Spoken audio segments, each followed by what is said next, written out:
இன்னைக்கு நம்ம என்ன வீடியோவில் பார்க்க போகிறோம்னு பார்த்தீங்கன்னா ஒரு 7 கிலோ சிக்கன் பக்கோடா தான் பார்க்க போகிறோம். ரோட்டு கடை தள்ளு வண்டியில் எப்படி நல்லா டேஸ்ட்டாக சூப்பராக காரசாரமாக எப்படி செய்வாங்கன்னு நம்ம இன்னைக்கு வீடியோவில் பார்க்கலாம். வாங்க வீடியோக்குள்ளே போகலாம். Welcome back to my channel. நான் உங்கள் சதீஷ். நம் சேனல் பேர் வந்து பார்த்தீங்கன்னா சதீஷ் ஃபுட் ட்ராவலர். மறக்காமல் இது மாதிரி வீடியோலாம் வேணும்னா நம்ம சேனலை சப்ஸ்கிரைப் பண்ணுங்கள், லைக் பண்ணுங்கள், ஷேர் பண்ணுங்கள். இப்போ 7 கிலோ சிக்கனை நான் பக்கோடாவுக்கு கட் பண்ணிகிட்ருக்கேன். நம்ம சிக்கன் பக்கோடா போடுறதுனால பீஸ் எல்லாம் பார்த்தீங்கன்னா சின்ன சின்னதாக சூப்பராக கட் பண்ணுங்கள். அப்போ தான் நல்லா மசாலாலாம் நல்லா ஊறி சாப்பிடும்போது பக்கோடா டேஸ்ட்டாக இருக்கும்.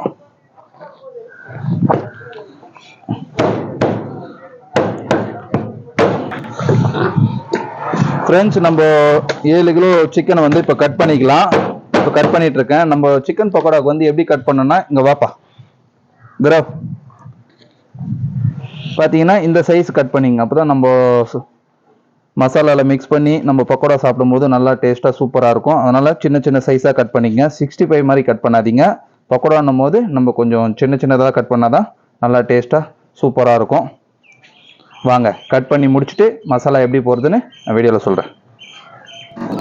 இப்போ பற்றி நம்ம ஒரு 7 கிலோ சிக்கனை வந்து நல்லா பொடியாக கட் பண்ணியிருக்கோம். அதை நல்லா ஒரு 2 டைம்ஸு தண்ணி போட்டு நல்லா க்ளீன் பண்ணிக்கலாம். ஏன்னா க்ளீன் பண்ணால் தான், தண்ணி போட்டு க்ளீன் பண்ணால் தான் அந்த கவுச்சி ஸ்மெல் இல்லாமல் இருக்கும் நம்ம சாப்பிடும்போது. அதனால தான் 2 டைம்ஸ் க்ளீன் பண்ணுறது. கிட்ட வாப்பா சிக்கன் இந்த மாதிரி நல்லா கை லைட்டாக போட்டு க்ளீன் பண்ணிங்க. க்ளீன் பண்ணிவிட்டு இந்த தண்ணியை ஃபுல்லாக ட்ரை பண்ணிவிடுங்க. இல்லைன்னா மசாலாவில் நம்ம போடும்போது மசாலாவில் தண்ணி ஆகிடும். அதனால் நல்லா கழுவிட்டு ஃபுல்லாக தண்ணியை ட்ரை பண்ணிவிடுங்க. ஃப்ரெண்ட்ஸ், நம்ம இப்போ பார்த்தீங்கன்னா ஒரு 7 கிலோ சிக்கன் நல்லா கழுவி எடுத்துன்னு வந்திருக்கோம். இப்போ 7 கிலோவுக்கு நான் எப்படி மசாலா போடுறேன்னு பாருங்கள். அதை அப்படியே நீங்கள் வீட்டில் ட்ரை பண்ணுறதுனா ட்ரை பண்ணுங்கள். ஃபஸ்ட்டு பார்த்தீங்கன்னா சால்ட்டும் மிளகாத்தூளும். சால்ட் வந்து பார்த்தீங்கன்னா 1 கிலோவுக்கு 12 கிராம். மிளகாத்தூள் பார்த்தீங்கன்னா நான் 20 கிராம் சேர்த்துருக்கேன். நீங்கள் வந்து வீட்டில் செய்கிறது இருந்தால் 15 கிராம் சேர்த்திங்கன்னா போதும். நான் கொஞ்சம் காரம் அதிகமாக இருக்கிறதால, கிடைக்கின்றதுனால காரம் அதிகமாக சேர்த்துருக்கேன். மிளகாத்தூள், உப்பு போட்டாச்சு. அடுத்ததாக பார்த்தீங்கன்னா 65 மசாலா வந்து ஒரு 10 கிராம். 7 கிலோவுக்கு 70 கிராமு. ஒரு தனியாத்தூள் வந்து பார்த்தீங்கன்னா ஒரு 35 கிராம் சேர்த்துருக்கேன். அடுத்ததாக பார்த்தீங்கன்னா ஒரு 70 கிராம் கரம் மசாலா, ஒரு 35 கிராம் சீரகம் பொடி.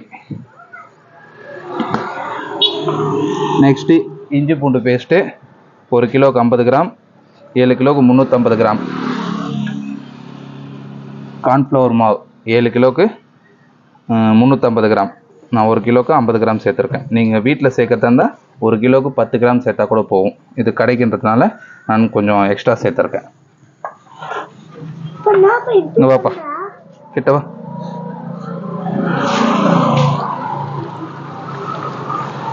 பார்த்தீங்கன்னா பாருங்கள், எல்லா மசாலா போட்டு நல்லா மிக்ஸ் பண்ணுங்கள்.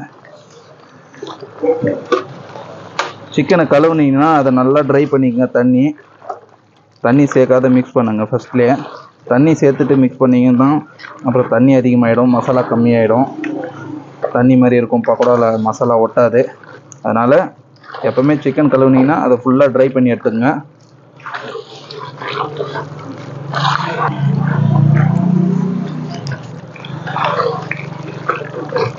கட் பண்ணுறோம். ஃப்ரெண்ட்ஸ், தண்ணி எனக்கு ட்ரை ஆகுது. அதனால் கொஞ்சமாக தண்ணி சேர்த்துக்கிறேன். தண்ணி வந்து சேர்க்கும் போது கொஞ்சம் கொஞ்சமாக சேர்த்து மிக்ஸ் பண்ணுங்கள். ஏன்னா ரொம்ப தண்ணி ஆயிடுச்சுன்னா அப்புறம் நல்லா இருக்காது.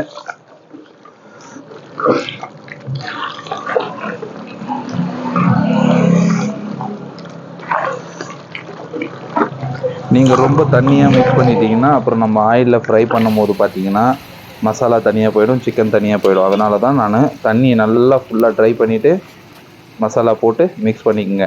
அடுத்ததாக பார்த்தீங்கன்னா ஆயில் வந்து நல்லா சூட்டில் இருக்கும்போது போடாதீங்க, சூடே இல்லைனாலும் போடாதீங்க. மீடியமான சூட்டில் லைட்டாக போட்டு மீடியமாக ஃப்ரை பண்ணிங்கன்னா ஒரு 5 நிமிஷம் ஃப்ரை பண்ணிங்கன்னா நல்லா சூப்பராக டேஸ்ட்டாக வரும்.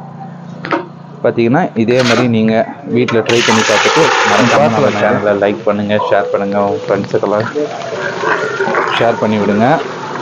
ஃப்ரெண்ட்ஸ், நான் கடையில் சேல் பண்ணிகிட்ருக்கேன். அதனால் பார்த்தீங்கன்னா நம்ம ஃபஸ்ட்டு ஆஃபாயிலாக ஃப்ரை பண்ணிவிட்டு அதுக்கப்புறம் செகண்ட் டைம் தான் நல்லா ஃப்ரை பண்ணி கஸ்டமருக்கு கொடுப்போம். நீங்கள் வீட்டில் ஒரே டைம் ஃப்ரை பண்ணி சாப்பிட்டாலே போதும். மீடியமாக வச்சு ஸ்லோவாக ஃப்ரை பண்ணுங்கள். Bye friends.